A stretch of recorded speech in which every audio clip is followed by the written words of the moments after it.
খবর যদি সত্যি হয় যে এই আসিফ মাহমুদ সজীব ভুঁইয়া এই গত 15 মাসের লাগাতার বলতে গেলে বিপ্লবের যে মাখন ক্রিম মাখন খাওয়াদের মধ্যে অন্যতম মানুষটি, তো উপদেষ্টা পদ ছাড়তে না ছাড়তে তো তিনি মোটামুটি রাজনৈতিক এতিমের পর্যায়ে কত আলাপ তো হলো তিনি বিএনপিতে যাবেন কিনা, তারপর তিনি কুমিল্লার মুরাদনগর ইলেকশন করবেন কিনা, যে মুরাদনগরে তিনি উপদেষ্টা থাকতে হাজার হাজার কোটি টাকার সরকারের প্রকল্প সেখানে নিয়ে গেছেন, সেখানে তার পিতা সহ আলোচিত সমালোচিত হয়েছে, আরো তো কাণ্ড কারখানা কত কিছু আছে। তারপর তিনি আবার ভোটার হলেন ধানমন্ডিতে।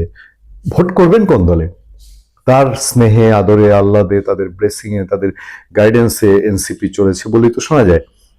এনসিপি বিপদে আপদে তারা থাকবেন, আবার তাদের বিপদে আপদে ওই যে যখন আপনার নেড়া মার্কেটে হাঁসের মাংস না পেয়ে ওয়েস্টিনে খেতে যান, এই গল্পের আড়ালে যখন উঠে আসলো ওই যে গুলশানে চাঁদাবাজির সময় তিনি ছিলেন কি ছিলেন না, এ আলাপের ভিড়ে যে ভিডিওতে ভাইরাল হয়েছিল যে আসিফ মোহাম্মদ সজীব ভুঁইয়া সেদিন সেই চাঁদাবাজির সময় গুলশানে উপস্থিত ছিলেন, সেই সব থেকে রক্ষার জন্য যে এনসিপি আসিফ মোহাম্মদ সজীব ভুঁইয়ার জন্য পাশে দাঁড়ায়, সেই এনসিপিতে নাকি আজকে আসিফ মোহাম্মদ সজীব ভুঁইয়ার জায়গা হচ্ছে না এবং তিনি খুঁজছেন কোন একটা দলে যাবেন। এবং নতুন গুঞ্জন অলরেডি রাশেদ খান গণ অধিকার পরিষদের ঘোষণা করেছে যে তিনি গণ অধিকার পরিষদে আসতে চান।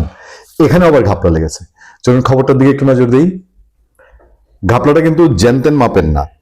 কাঙ্ক্ষিত পদ নিয়ে বিরোধের জেরে নিজেদের হাতে গড়া দল জাতীয় নাগরিক পার্টিতে ঠাঁই হচ্ছে না এতদিন সরকারি উপদেষ্টার দায়িত্ব পালন করা আসিফ মাহমুদের। বেশ জমজমাট নিউজ না রাজনীতির দিক থেকে? তাই এবার সাবেক দল গণ অধিকার পরিষদে আশ্রয় খুঁজছেন তিনি, কিন্তু তাকে পদ ছাড়া নিয়ে বিরোধ দানা বাঁধছে গণ অধিকার পরিষদেও। বুধবার সরকারি উপদেষ্টা পদ থেকে পদত্যাগ করেছেন আসিফ। পদত্যাগের ঘোষণার পর থেকে বিভিন্ন মহলে আলোচনা চলছে তার গন্তব্য নিয়ে। জাতীয় নাগরিক পার্টি এনসিপি একাধিক দায়িত্বশীল সূত্র জানিয়েছে দলটিতে আসিফের চাহিদার পদ ছিল মুখ্য সমন্বয়ক, কিন্তু বর্তমানে সেই পদে থাকা নাসিরউদ্দিন পাটোয়ারি পদটি ছাড়তে রাজি নন। এ বিষয়ে বিরোধের জেরে এনসিপিতে যাচ্ছেন না আসিফ মাহমুদ। বুধবার দুপুরে ঘোষিত এনসিপি প্রার্থী তালিকায় রাখা হয়নি গণ অভ্যুত্থানের এই অগ্রশ্রেণীকে। এদিকে গণ অধিকার পরিষদের একটি সূত্র বলছে নিজেদের গড়া দল এনসিপিতে জায়গা না পেয়ে এখন গণ অধিকার পরিষদে যোগ দিতে চাইছেন আসিফ মাহমুদ।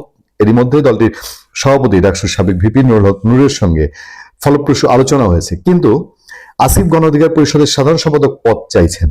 এই নিয়ে দলটির নেতাকর্মীদের বড় একটি অংশের মাঝেও চাপা ক্ষোভ দেখা দিয়েছে। এই ক্ষোভ যে কোনো সময় বড় বিরোধে রূপ নিতে পারে বলেও আশঙ্কা করছে অনেকে। নাম প্রকাশে অনিচ্ছুক গণ অধিকার পরিষদের উচ্চতর পরিষদের সদস্যরা তারা এই রিপোর্টটি বাংলা ভিশনের সেখানে বলছেন যে আসিফ আগে এক সময় গণ অধিকার পরিষদে ছিলেন, কিন্তু তিনি তো দল ত্যাগ করে আরেকটি দল প্রতিষ্ঠা করেছেন, এনসিপি প্রতিষ্ঠা করেছেন উপদেষ্টা থাকতে, যেটা নৈতিকভাবে খুব সাংঘাতিক প্রশ্ন।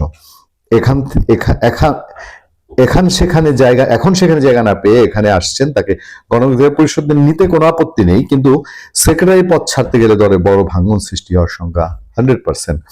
কিন্তু নূর ভাই কি বুঝে তাকে লাহি দিচ্ছে আমরা বুঝতে পারছি না। মানে গণ অধিকার পরিষদের নেতাকর্মীদের কোট করা হয়েছে।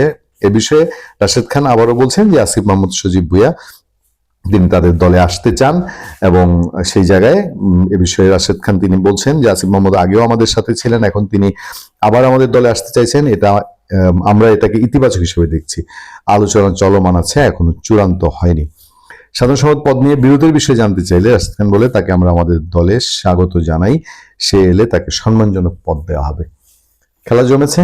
বিষয়টা হচ্ছে যে এনসিপিতে জায়গা না পেয়ে গণ অধিকারের দিকে আসিফ ভোটের আগে ভোট করার জন্য তো, আর সেটার জন্য যেহেতু ডক্টর ইউনূস এখনো তাদের ভবিষ্যৎ নিয়ে ব্লেসিং দিচ্ছেন যে ভবিষ্যৎ যেন ভালো হয়, তাহলে ভোটে কিছু একটা আশা ভরসা তাদের নিশ্চয়ই আছে কোনো না কোনো দিক দিয়ে। মানে জনগণের ভোট আর ভোটের ক্যারিশমা, এনসিপি এর আগে বলেছে না যে বহু ক্যারিশমা তাদের বাকি আছে।